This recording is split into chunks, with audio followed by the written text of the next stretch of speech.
It's late winter and it's time to look at your trees and do some corrective pruning.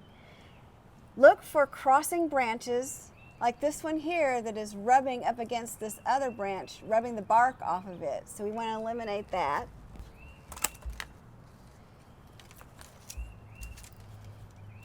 We're also looking at internal branches that are coming into the plant. We'd rather them go out to the outside, so we'll eliminate those.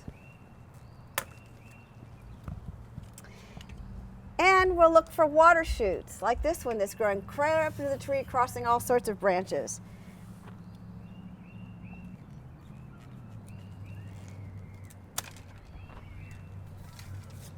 And continue looking throughout the tree.